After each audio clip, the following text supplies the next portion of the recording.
Sit back and relax, because today we have returned with yet another new episode of our series, Can This Still Work?, where we of course go through some of the most legendary and historic champions, builds, and strategies from League of Legends early years, give a quick history lesson, and then see if we can make them work in a gameplay. Today, we are going to be talking about a champion that I'm actually pretty excited about, because he is not only one of the most legendary builds and strategies from League's early years, but he's also someone that's been making a bit of a comeback in recent seasons, and that of course is none other than Rumble mid lane. Rumble of course is a champion who can be played both within the mid lane as well as the top lane. Currently he has about a 50-50 split in terms of his pick rate between the two roles. We obviously have to choose one of the roles for our upcoming gameplay, and we're going to be talking about Rumble mid lane specifically because not only is he someone that might be better mid lane than top lane at the moment, but he's also someone that he has a lot of history mid lane. In particular, there are two very legendary Rumble players who were known for taking him mid around the early years of League, and those players were none other than Bigfatgg, the former mid laner of CLG, as well as a player that you may not have heard of called TheCptAmerica. TheCptAmerica, or the Captain America, is a pretty interesting figurehead from League's early years that I've actually mentioned him a few times in a few other videos that I've made talking about League's history, which to properly understand how he fits in as one of those early figureheads, you kind of have to know how streaming worked in the first two seasons of League. Streaming League of Legends today in Season 10 or pre-season of Season 10 is really interesting because of how easy it is. I don't know if streaming has ever been more accessible than it is right now. Not only are there plenty of people with computers and internet connections that are good enough to stream, but it's never been easier in terms of the programs that you can use, stuff that's free like OBS, and all sorts of various different hosting sites that you can use that, of course, people are all over the internet trying to make a living, becoming the next big thing on Twitch. And you can kind of see that if you do something as simple as go and open up the League of Legends section on a site like Twitch. You'll see all sorts of different kinds of people streaming. You'll see some content creators that are YouTubers, you'll see voice actors, you'll see artists, you'll see girl gamers, you'll see former legendary pro players, current LCS pros, as well as people that are just high rated and super entertaining like a Shinshin or Tyler1. What's particularly interesting about this is how all of these individuals will have drastically different viewer counts compared to one another. For example, there may be some former pro players who are legendary members of the League of Legends community who get like 50 viewers on average for their streams, whereas horrible YouTubers like myself might average 300 viewers. Then maybe some other former legendary players have 1,000 viewers. Then some random girl gamer may have 2,000 viewers. Then some current LCS pro may have 5,000 viewers compared to another LCS pro who has 20 viewers. I mean, it's really all over the place. You can be an entertaining, high-rated player who has literally 20,000 or 50,000 viewers like Tyler1, whereas other people who play in that exact same rating and who try and be entertaining in the same sort of way, they may struggle to get 100 viewers. Now, when you contrast this to the early seasons 1 and 2, it's kind of interesting because that is not at all how the game used to be. Back in the day, you essentially had a tiered, structured hierarchy in terms of the level of influence that members of the community had, and namely the levels of viewership that someone's stream may have. At the top tier, there were the pro players. Legendary players, Hotshot GG, Rainman, Chaos, Dyrus, Reginald. If you were a pro player, and specifically a really good player on one of the top teams, you were considered a god. I mean, when Hotshot went live with a stream, everybody who was online watched. People would talk about what was happening in their own League of Legends games, what was happening on his stream if something crazy happened. People were talking on the forums about it. People were always joining IRC chats and discussing it, and he would get like 20,000 viewers sometimes, even though that was back when the League community was tiny. 20,000 viewers was considered like unspeakable. In fact, this hierarchy kind of came from the situation that League was in those first few years, where there weren't as many people playing the game. There weren't that many people playing, and so naturally there weren't that many people watching streams, and it kind of felt more like a big deal when someone was streaming because everyone would go and join that stream, at least for those tier 1 players. Because the league community was so small, though, and also because we didn't have the league system we have today, we had an ELO system that, in theory, your ELO could rise forever. It also kind of created this hierarchy of high-rated players. Pro players would naturally become the highest rated themselves, and they would all rise to the top in the rankings, where at the highest rating, you eventually just started playing with everybody else who was high-rated in every single game. So you would see, like, recurring pros who were consistently playing with each other, but you also may see some other players who weren't pros that would play with them as well. Players who were good enough to climb to that rating and who were maybe an amateur pro or just weren't professional yet, weren't on a pro team.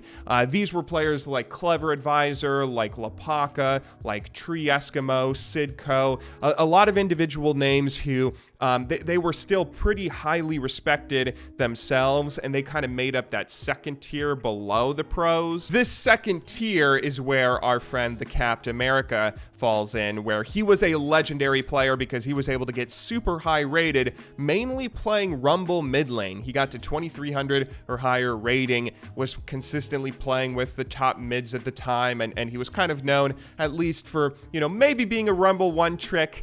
You might want to say he's a Rumble main if you want to be nicer about it, but he was considered a very good and highly respected player because this was also back when Rumble was like insanely hard to CS with, and seeing him get super good CS with Rumble was really a joy for people who aspired to get good at the champion to watch. If you're curious about that third tier, by the way, that's where players like myself would reside.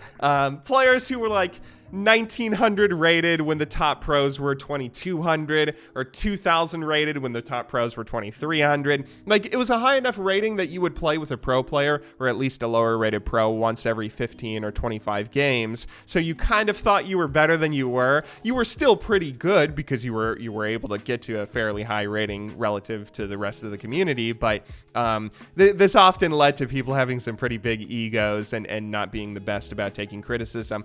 Maybe my favorite example of a player like this who was also a streamer was a guy called Gracchus, who just saying his name puts a smile on my face. I have a lot of good memories watching his stream. I might have to talk about him if we ever do a Malzahar or Twitch episode of this series. But anyway, as I was saying, TheCptAmerica was a guy that fell into that second tier where he was able to get super high rated and play with the best of the best, but he was just kind of a streamer. He never went pro himself, and he's kind of interesting. He's someone that fascinates me because he was a pretty huge and dominant figurehead in the community. He was very well respected. A lot of people looked up to him. A lot of people knew his name, but he's kind of gone now. I mean, how many of you have heard of him beyond me talking about him occasionally? He's someone that if you actually look up his name, you won't find anything. There's like a few abandoned social media sites, but that's it. I mean, other than that, you just have old forum posts of people talking about him and how crazy he was, but there's like no trace of him left on the internet. He's someone that really fascinates me because that's something that happened to a lot of those early league pros where,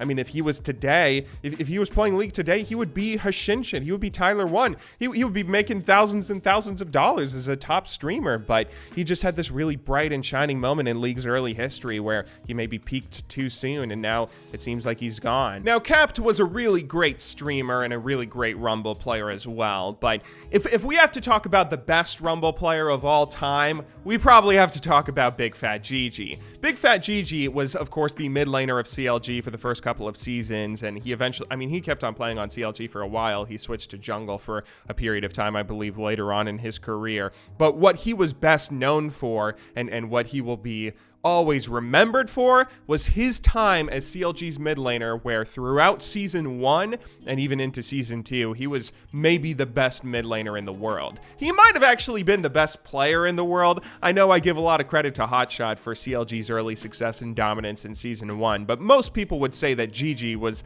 just carrying the hell out of that team. GG was so insanely good. He was just on another level compared to every other League player in the world. GG was a really interesting personality in those early early days of League, because not only was he the best player in the world at one point, but he was also really fun and entertaining to watch. I remember watching his streams. I mean, he was a crazy personality. He typed in this really weird GG speak that was kind of similar to like what Cam Newton does, if any of you follow Cam Newton on social media sites.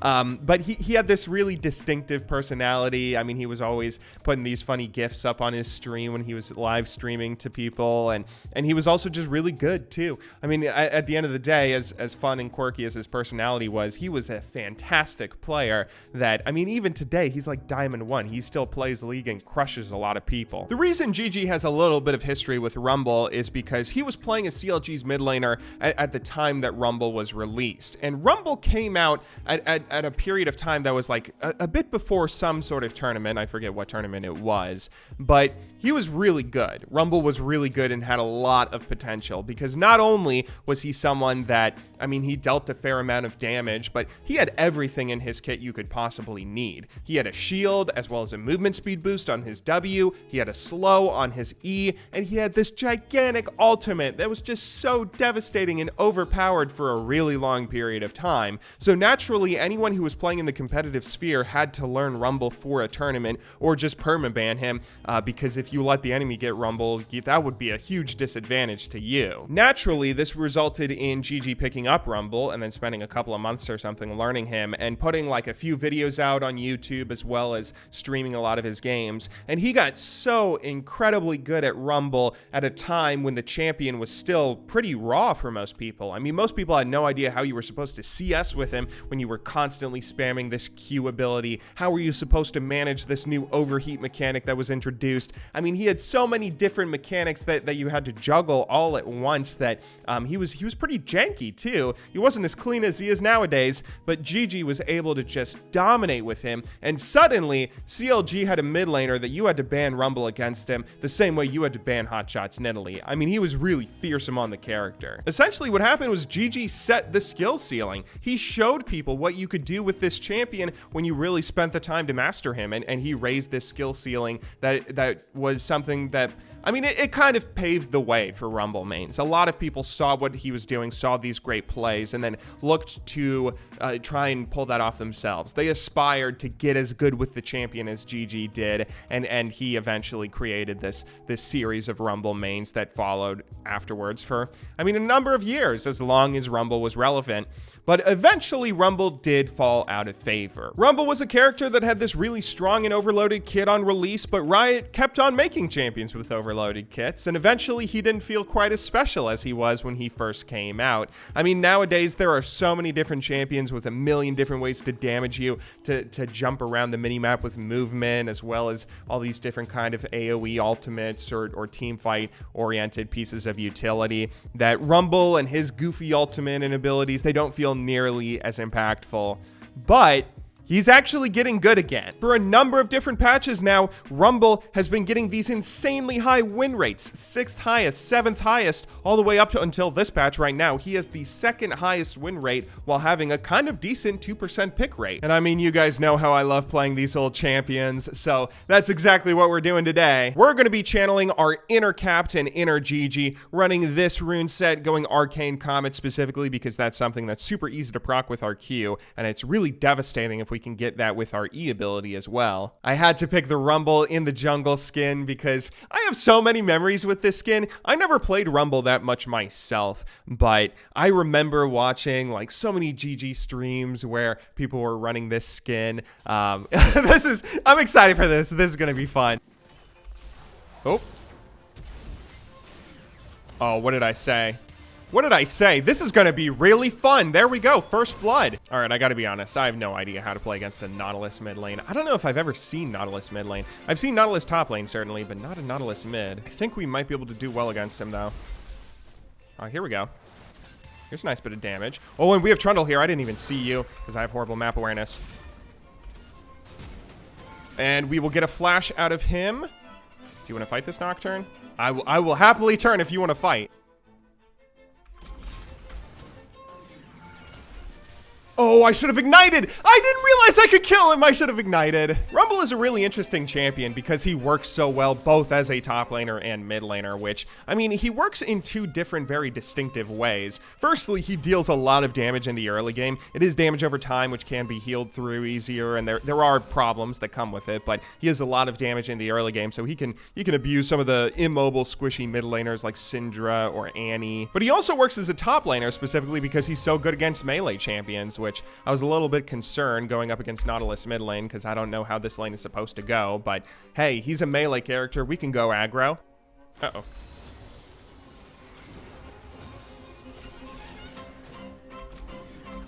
Oh, if he got a tower shot, I could ignite him and kill him.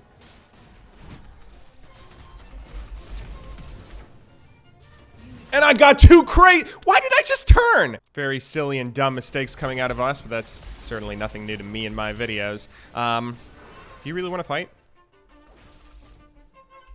Because I just got my ulti. And that ulti is just crazy. Do I have to ignite?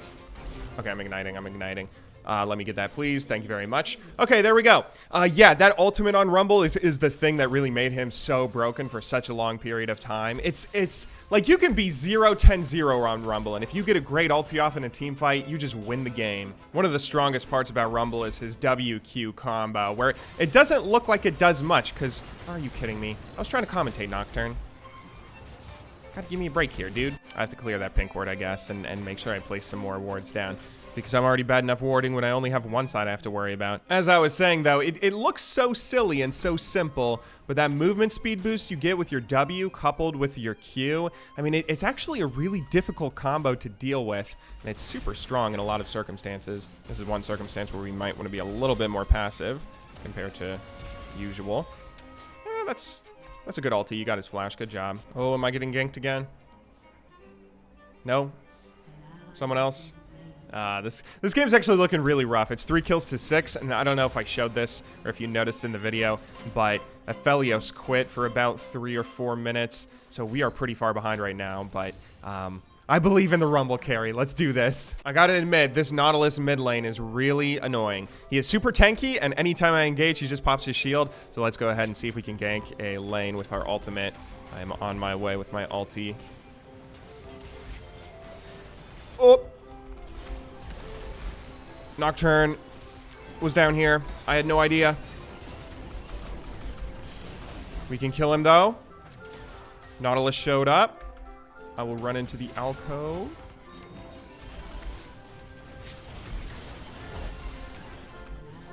And everybody's just gonna die, including me. Oh, no, this is not. Oh, come on. This is getting frustrating. I felt like this game was off to a good start, but we're falling behind now. Darius is losing 1v1. I've kind of given this Nautilus like 3 kills now, I guess, and bot lane is also losing from Aphelios' disconnect or whatever it was that was happening there. Looks like Trundle goes ahead and gets the Herald, though. Good job, Trundle. You're 102. You can carry us. Uh-oh.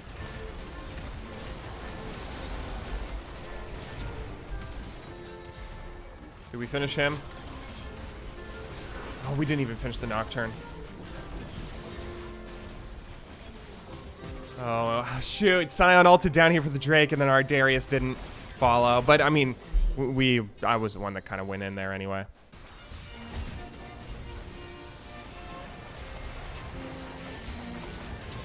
God, they hurt so bad. I just eat a minion. They're so far ahead. This is going to be a really tough game to swing, I think.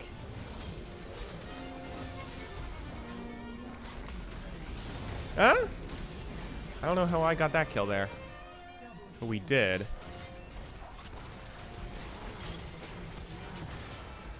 Wow. We actually just got an ace.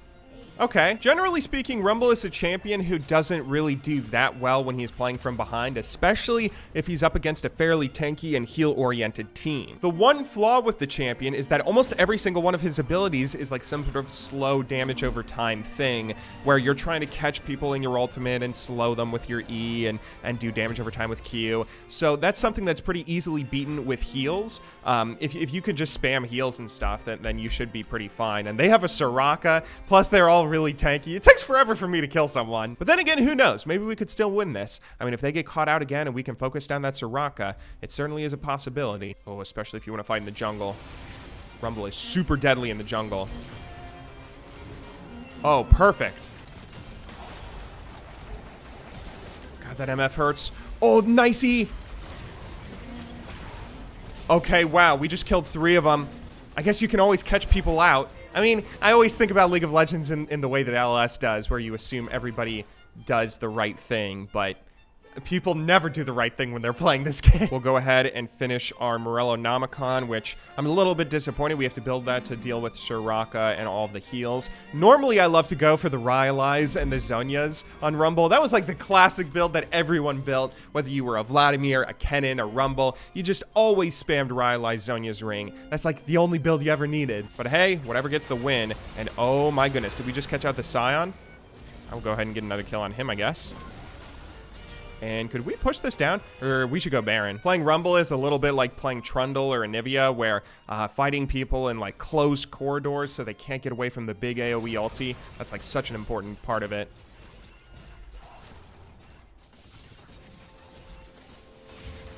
Oh, like right here. Although I'm an idiot. I'm an idiot! I didn't even get my ulti off! Okay, note to self. Make a stupid video on this stupid AP Nautilus. Honestly, I was never really that good with Rumble in the first place. I mean, I remember trying to play him a little bit in Season 2 and just struggling so hard because that's not my style of champion. I prefer the fluid bruisers, the people with dashes, the Aurelias and Jaxes who have a really easy time CSing, where Rumble is the antithesis of this. I mean, his flamethrower and his heat mechanic was something I could never wrap my head around. But that being said, he does feel a lot better nowadays. I mean, I remember that old animation on his Q that was just so ugly and difficult to tell if you were even hitting anything or what the range was.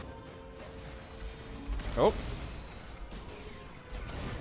look at that damage. Look at that damage that we do on that Nocturne. We had a little bit of help from teammates there, but that was actually legit damage. I mean, that's all I do. That's all that Rumble really does, if we're being honest, but... Oop. It is pretty legit. There we go. Killing everybody. Looks like that might even be game. Good game, well played. 6, 5, and 9 is our final score, unless anybody suicides. Wow, that was something I didn't expect that game to go that way at all. I mean, Rumble is someone that falls off pretty hard in the late game, so I assumed that if we didn't have a really strong early game and get a huge lead, then we were just going to be useless to our team and not be able to close out the match. But hey, we were still able to win that pretty early, even though we didn't get a strong laning phase at all. Wow, I didn't feel like it whatsoever, but we dealt the most damage in that game by far. How do we deal so much damage? I guess the moral of the story here is yes, Rumble absolutely works nowadays. I can see why people still play him. He's a little bit of an odd case study because he's a champion who used to be so strong because he had an overloaded kit, where he does not have an overloaded kit by modern standards. All he really does is have damage, different ways to deal that damage, and a big crazy ultimate for team fights. But that's enough to really crush if you can have a game that ends within 25 or 30 minutes. Anyway, though, I hope you guys all enjoyed watching this episode of Does This Still Work? And I will see you all in the next one. But until then, thank you very much for watching. Good luck in solo queue, and have a wonderful day.